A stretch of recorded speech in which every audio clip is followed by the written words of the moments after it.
2024년 미국의 선택은 트럼프 전 대통령이었습니다. 북부 경합주인 미시간주에서도 승리를 확정하면서 경합주에서 사실상 전승을 거뒀는데요. 해리스 부통령도 트럼프 당선인에게 축하 전화를 하고 대선 결과 승복 연설을 가졌습니다. 유권자가 트럼프를 다시 선택한 이유는 무엇일까요? 트럼프 당선인이 앞으로 우리나라에 미칠 영향까지 오늘 민정훈 국립외교원 교수와 함께 짚어보겠습니다. 어서 오시죠. 네, 안녕하십니까. 자, 아슬아슬한 승리가 될 것이다. 정말 안개 속이다, 초박빙이다 여러 가지 얘기가 있었지만 투표함을 열어보니 결과는 완전 달랐습니다. 전혀 예상하지 못한 원사이드한 결과가 나왔는데요. 우리가 그동안 짚지 못했던 부분 어떤 게 있었다고 좀 보세요? 아무래도 미국 선거를 분석할 때 저희가 두 가지를 봅니다. 판세와 이제 캠페인 두 가지를 보는데 그러니까 판세가 한 95%의 표심을 가져간다고 연구 결과가 나와 있어요. 그러니까 예. 나머지 한 4, 5% 정도가 선거운동 캠페인에 의해서 좌우된다고 얘기를 하고 있는데 아무래도 이번 그 대선의 판세가 트럼프 전 대통령에게 유리했던 것이 크게 작용했다 이렇게 생각하고 있습니다. 뭐 잘 아시는 것처럼 미국의 경제가 어렵잖아요. 특히 네. 실물 경제, 인플레이션 물가가 굉장히 코로나19 이후에 공급망이 교란되면서 그리고 이제 코로나19 때 이제 셧다운을 해가지고 봉쇄 정책을 폈기 때문에 미국 경제는 국내 소비가 70% 정도를 차지하기 때문에 소비가 경색이 되면 굉장히 어려움에 처합니다. 그렇기 때문에 바이든 행정부에서 막대한 자금을 풀어가지고 유동성을 풀어가지고 이제 그 혈액을 공급했었거든요. 네. 아무래도 그렇게 되니까 금리가 올라가고 인플레이션이 높아질 수밖에 없었죠. 그 부분에 이제 주권자들이 많이 힘들었고 특히 젊은 층이라든지 아무래도 경제적으로 여유가 없는 분들이 그런 높아진 물가에 굉장히 생활고를 겪었다. 뭐 이렇게 평가를 할 수가 있겠습니다. 이러한 부분이 이번 대선에 가장 크게 반영이 된 거 아닌가 싶습니다. 그래서 트럼프 전 대통령은 바이든 행정부의 실정, 특히 인플레이션 물가 부분을 굉장히 강하게 비판하고 여기에다가 남북 국경 문제, 이것이 범죄와 안전, 공동체의 안전까지 포괄적으로 얘기하면서 뭔가 굉장히 강력한 현실적인 이러한 정책 공약을 내세워서 주권자의 마음을 흔들고 지지층을 결집했는데 반면에 해리스 후보 같은 경우에는 바이든 후보의 바톤을 이어받아서 민주주의에 대한 위협, 트럼프 전 대통령이 대통령직에 어떤 적합하지 않은 인물, 거기다 낙태권 이런 얘기를 하면서 어떤 그 대응 논리를 폈는데 아무래도 그 확장성이라든지 현 생활에 어떤 직접적 영향을 미치는 경제 이슈가 크게 작용하면서 이 부분에서 트럼프 전 대통령의 압승을 이끈 것이 아닌가 생각하고 있습니다. 근데 말씀해주신 그런 판세는 어찌 보면 여론조사를 실시할 때도 반영될 수 있었던 부분인데 사실 선거 직전까지도 50대 50이다. 어떤 조사는 또 해리스 후보가 더 우위를 보인다라고 나오기도 했었거든요. 이렇게 실제 결과와 여론조사가 좀 많이 동떨어진 이유는 뭐라고 분석하세요? 아무래도 결집과 동원의 차이인 것 같아요. 여론조사에 응답하는 분들이 실제로 투표로 나왔느냐 이 부분이 가장 큰 차이가 아닌가 싶습니다. 그래서 샤이 트럼프의 존재, 히든에스 존재 이런 얘기가 나오고 있는데요. 사실 샤이 트럼프 같은 경우에는 뭐 이제 전통적인 공화당 지지층인데 여론조사에 안 잡힌 층 하는데 이거는 저는 좀 다르게 생각하는 부분이 뭐냐면 이제는 트럼프에 대한 인식은 16년, 20년, 24년을 거치면서 어느 정도 확립이 돼 있고 유권자들이 내가 트럼프를 지지합니다라고 얘기하는 게 그렇게 이제 부끄러운 그런 일은 아니란 말이에요. 그렇기 때문에 중요한 것은 이분들 공화당 지지층들이 얼마만큼 투표로 나오느냐. 여론조사 결과에 나온 것만큼 공화당 주권자들이 나오느냐 이 부분에서 이번에 그 트럼프 전 대통령이 성공했다고 봐요. 그러니까 경제, 그다음에 남국경 문제를 잡으면서 지지층을 결집하는 데 있어서 가장 큰 동력을 얻었고 반면에 해리스 후보 같은 경우에는 전통적인 지지층을 어떤 결집하고 동원하는데 아무래도 역부족이었던 것 같습니다. 시간도 부족했고 자신만의 어젠다도 좀 부족하면서 아무래도 언론 보도에 나왔던 것처럼 흑인이나 히스패닉 유권자들이 일부가 이탈한다 뭐 이런 얘기가 나왔잖아요. 저는 그분들을 히든 해리스라고 봤어요. 그래서 그분들을 해리스 후보가 얼마만큼 끝까지 결집시켜서 동원할 수 있을 것이냐. 근데 막판에 여론조사를 보면 그분들이 좀 결집하는 그런 모습을 보여줬기 때문에 초박빙으로 갈 수 있을 거다 이렇게 생각을 했었는데 궁극적으로는 그분들이 투표하러 나오는데 좀 덜 나오셨던가 그분들의 표심이 이제는 트럼프 쪽으로 좀 옮긴 것이 아니냐 이 부분에서 차이가 만들어졌다고 생각하고 있습니다. 사실 미국 대선 직전에 가장 이슈가 됐던 부분들이 트럼프의 막말이었습니다. 푸에르토리코에 대한 어떤 그 유권자의 막말에 대한 대응도 있었고요. 그리고 뭐 해리스에 대한 막말도 있었고 또 전 하원 의장에 대한 막말, 뭐 여러 가지 이슈들이 있었는데 그게 사실 크게 먹혀들지 않았다, 크게 반영이 되지 않았다라고 볼 수 있는 건가요? 그래서 두 가지 측면에서 볼 수 있는데요. 첫 번째는 지지층을 결집하는 데는 그 효과적이었다. 그러니까 이번 막말을 보면서 그러니까 공략하려는 포인트가 두 개였다고 생각해요. 하나는 지지층에 결집할 영향을 미치는 게 두 가지 포인트인데 지지층 결집에 얼마나 도움이 되느냐. 예. 두 번째는 부동층의 배심에 얼마나 악영향을 미치느냐 이렇게 생각을 했는데 그 결과적으로 보니까 그 트럼프 전 대통령이 막말하면서 갈라치기를 한 것이 자기 당 지지층, 공화당 지지층을 결집하는 데는 긍정적으로 작용해서 동원하는 데 성공하는 데 도움을 줬고 예. 부동층의 마음으로 움직이는 데는 그렇게 영향을 미치지 못했다. 그러니까 부동층은 이 마지막 막말보다는 보다 확장성이 있고 자신들에게 보다 피부에 와닿는 경제나 국경 문제 이 부분에 신경을 쓰면서 좀 눈살을 찌푸리더라도 그 부분에 있어가지고 표심을 바꿀 만한 결정적인 요인이 되지 않았다. 이렇게 분석을 할 수가 있겠습니다. 예. 이게 그렇기 때문에 이 막말이라는 것이 트럼프 전 대통령이 정말로 치밀하게 계산된 거라면 이거는 지지층 결집하는 데 효과가 있다는 것을 경험적으로 보여주는 것이거든요.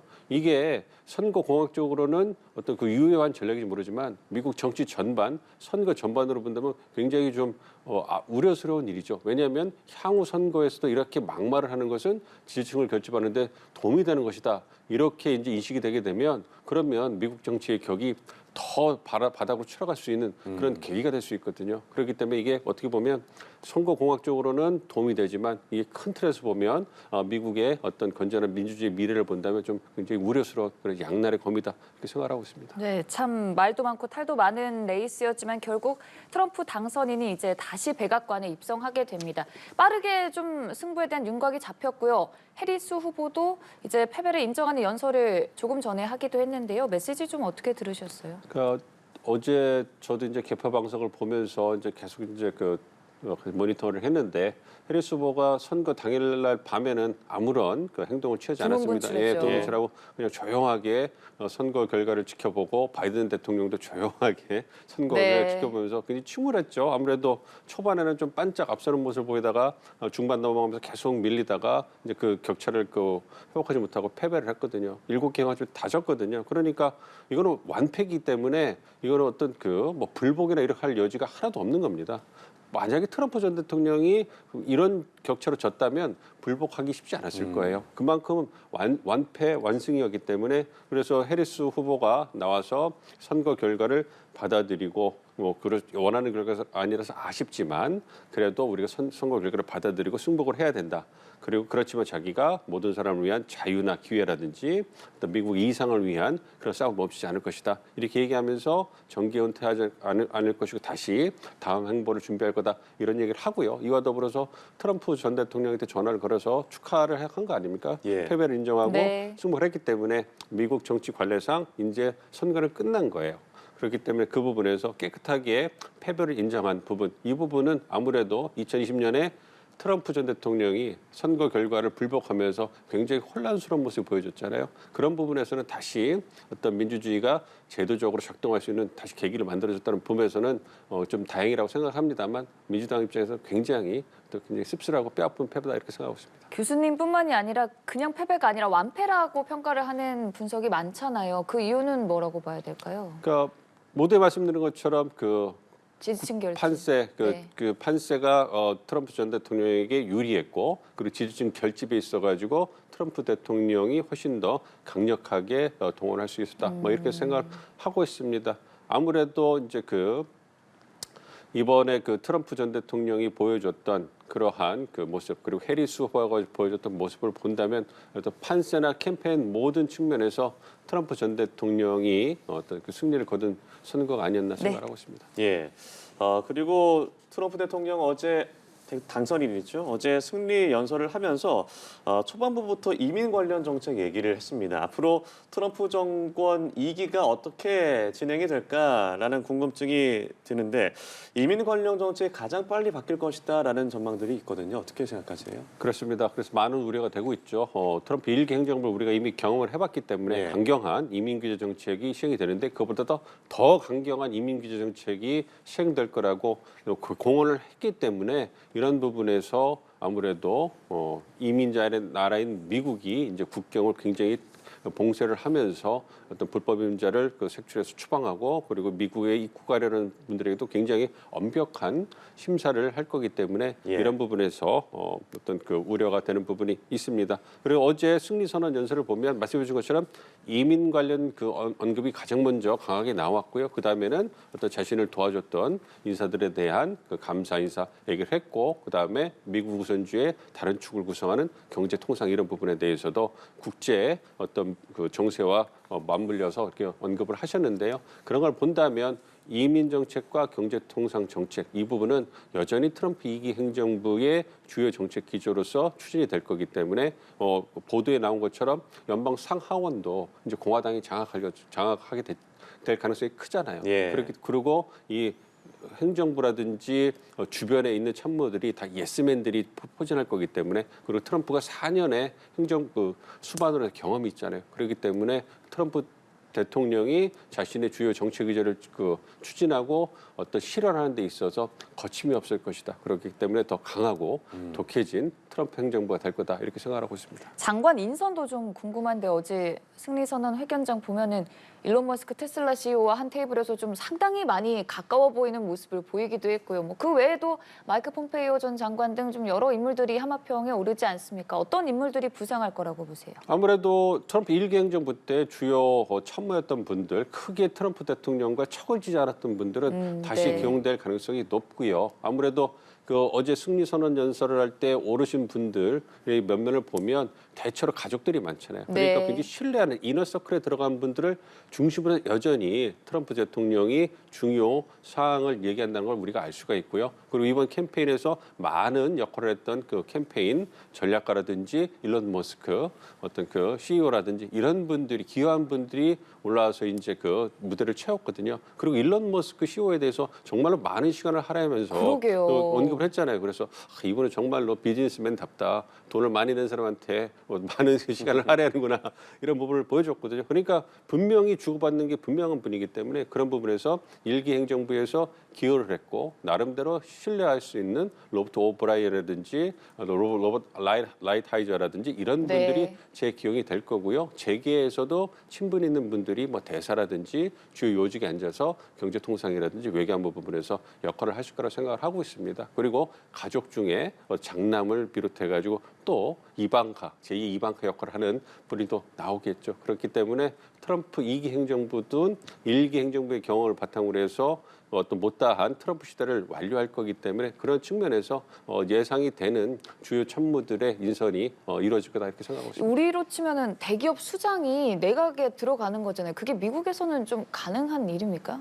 아무래도 그거는 열려 있으니까요. 그런데 이제 과거에 우리 정주현 신기해요. 네. 현대해전께서 정계 진출 꿈을 못 이루시게 했습니다만 아무래도 미국은 아메리칸 주림이 있고 어떤 인지도가 있는 분들 그리고 또 트럼프란 분은 아무래도 좀 색다르잖아요. 셀럽의 이미지가 있기 때문에 인지도가 좀 크고요.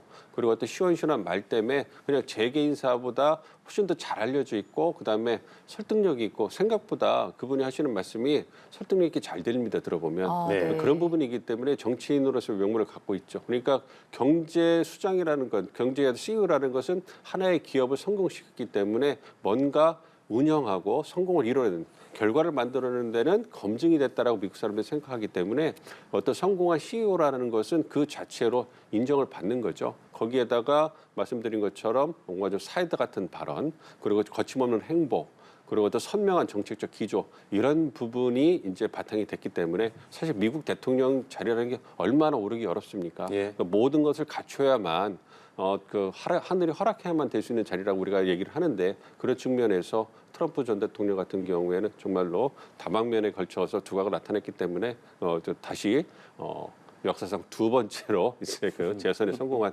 대통령이 전직 대통령이 아닌가 생각하고 있습니다. 네, 트럼프 그 후보가 대통령 당선에 이제 성공을 했습니다만 사법 리스크가 완전히 해소된 것은 아닙니다. 그래서 연방 법원과 주 법원을 포함해서 총 4차례가 기소가 됐고 유죄 판결이 난 이 사건도 있는데 이건 좀 어떻게 진행이 되는 걸까요? 일단 당선이 되셨기 때문에 그 사안들은 이제 유예가 더 연기가 되는 거죠. 왜냐하면 현직 대통령은 그 면책권이 있기 때문에 그 예. 부분이 진행이 되지는 않을 거예요. 물론 퇴임하신 이후에 그 사건이 어떻게 진행되는지 봐야 되겠지만 뭐 언론에 나오는 것처럼 재임하시는 기간 동안에 어떤 뭐 법무부 장관을 시켜서 그 조치한다던가. 부분을 좀 이렇게 조치를 한다든가 예. 아니면 셀프 사면을 한다든가 그 부분은 가능성은 크지 않다고 생각합니다만 어느 정도 그 조치가 이루어지지 않을까 생각을 하고 있습니다만 어쨌든 재임 기간 동안에 2기 행정부에서는 이런 사법 리스크로부터는 좀 벗어날 것이다 이렇게 생각하고 있습니다. 네, 그리고 우리 입장에서는 주한미군 방위비 분담금 문제도 좀 촉각을 곤두세우고 있는 상황입니다. 트럼프 당선인이 그 이전에도 계속 압박을 가해야 한다라는 기조였기 때문에 앞으로도 그 부분에 있어서는 계속 좀 원래 기조를 밀고 가겠죠. 그렇습니다. 트럼프 1기 행정부의 경험을 보면 트럼프 대통령께서 하신 한 말은 그대로 정책으로 실현이 됩니다. 네. 그래서 트럼프 대통령이 하는 발언을 보면 우리가 미국 행정부가 어떠한 정책을 펼칠 것인가 알 수 있겠다 이런 경험치가 있거든요. 특히 이제 그 방위 분담금 증액 문제는 이번 재선 캠페인에서도 굉장히 강조하면서 여러 번 얘기를 했기 때문에 주요 정책 의제로서 초기 출범과 더불어서 이제 그 강하게 표출될 가능성이 굉장히 크다고 보고 있습니다. 그렇기 때문에 우리가 바이든 행정부 말기에 그 방위 분담금 재협상을 완료를 했지만 이 부분을 문제를 삼으면서 재협상을 하자고 요청할 가능성이 큽니다. 물론 한국뿐만 아니라 일본이라든지 사우디, 특히 나토 동맹들도 굉장히 방위 분담금 증액 문제로 해서 굉장히 어려움에 처할 건데요. 어쨌든 우리 입장에서도 트럼프 2기 행정부, 특히 트럼프 대통령의 입을 통해서 방위 분담금 재협상 얘기가 출범 초기에서 나오면서 이제 공론화될 가능성이 크기 때문에 이에 대해서 철저한 대비가 필요하다 생각하고 있습니다. 예, 대북 정책도 주목이 되고 있습니다. 사실 북한과의 이 만남이 되게 주목됐던 트럼프 1기 아니었습니까? 그래서 바이든 정부에서는 전혀 이게 대화가 없었기 때문에 트럼프 행정부에서는 다시 또 김정은과 만남을 성사시킬 수도 있다라고 했는데 이 가능성은 얼마나 보세요? 여러 가지 시나리오를 놓고 전문가들이 보고 있는데요. 그 중에 저는 두 정상이 만날 가능성은 굉장히 크다 이렇게 좀 보고 있습니다. 물론 북한이 러시아의 관계를 고려하기 때문에 얼마나 적극적으로 나올까는 좀 고려를 해봐야 되겠습니다만 그럼에도 불구하고 첫째 트럼프 전 대통령이 재선 캠페인 때 김정은 위원장과의 관계를 굉장히 여러 번 강조를 했죠. 그리고 예. 그도 나를 만나고 싶어 할 것이다. 이렇게 운을 띄웠기 때문에 사실 그것은 바이든은 못하는데 자기는 경쟁국이나 적성국 수장까지도 어떤 지도자들까지도 관리하는 외교적 역량이 뛰어난 사람이다. 이걸 보여주는 선거 캠페인용이라고 생각이 됩니다만 그럼에도 불구하고 어쨌든 트럼프 1기 행정부의 최대 압박과 관여를 통해서 이제 관여 측면에서 3번이나 두 분이 조우를 했기 때문에 그런 측면에서 정상 외교가 재활성화될 가능성이 크다. 이거는 로버트 오브라이언이나 어떤 핵심 참모들도 어느 정도 가능성을 시인하고 있고 예. 인정하고 있기 때문에 가능성이 크다고 생각을 하고 있고요. 물론 만남의 조건으로 북한이 비핵화를 얼마나 해줄 것이냐. 그러니까 비핵화 논의는 얼마나 진전될까. 이 부분은 별개로 봐야 되겠습니다만 어쨌든 북미 간의 정상회의를 통해 가지고 어떤 북미 관계가 다소 경색이 교착 상태가 좀 풀어지는 그러한 형국은 가능성이 높지 않을까 이렇게 생각하고 있습니다. 그러면 이란과 이스라엘 등 중동 정세는 좀 어떤 변화가 찾아올까요? 큰 변화가 있을 수 있죠. 일단 이스라엘 하마스 전쟁에 있어서는 이스라엘을 전폭적으로 지지를 하겠죠. 지원을 네. 해 나갈 거고요. 그래서 네타냐후 이스라엘 총리는 굉장히 든든한 우군을 확보를 할 겁니다. 그럼에도 예. 불구하고 트럼프 전 대통령은 전쟁을 빨리 끝내야 되는 입장이기 때문에 네타냐후 총리 입장에서도 자신이 원하는 전략적 목표를 어느 정도 달성했다 싶으면 좀 절충을 해가지고 빨리 전쟁을 끝내면서 트럼프 전 대통령에게 호응하는 이런 모습을 보여줄 겁니다. 그래서 이 중동에서 이스라엘의 어떤 입지가 굉장히 공고해질 거고요. 그리고 아브라함 협정 2.0을 또 이제 추구할 가능성이 있습니다. 1기 때 아랍에미리트하고 이제는 이스라엘 관계를 개선하는 걸 통해 가지고 뭔가 중동 정세를 새롭게 개편하려는 노력을 했거든요. 이번에는 사우디아라비아하고 이스라엘 관계를 개선을 하면서 뭔가 어떤 세력 균형을 재편을 하고 이 중요한 또 주요 국가들의 어떤 그 연합을 통해 협력을 통해 가지고 이란을 압박하는 네. 이래서 새로운 중동 정세가 만들어질 가능성이 있고 그래서 일부 중동 전문가들께서는 트럼프 전 대통령이 재선에 성공하면 이 교착 상태 출구가 보이지 않았던 중동 정세의 어떤 새로운 돌파구가 마련될 수 있다 이렇게 기대하시는 분들도 있습니다. 예, 미국 대선이 마무리 국면에 들어왔고 트럼프가 당선이 됐습니다. 앞으로 트럼프 행정부 2기는 어떻게 될지 전망을 해봤습니다. 지금까지 민정훈 국립외교원 교수와 함께 자세하게 짚어봤습니다. 고맙습니다.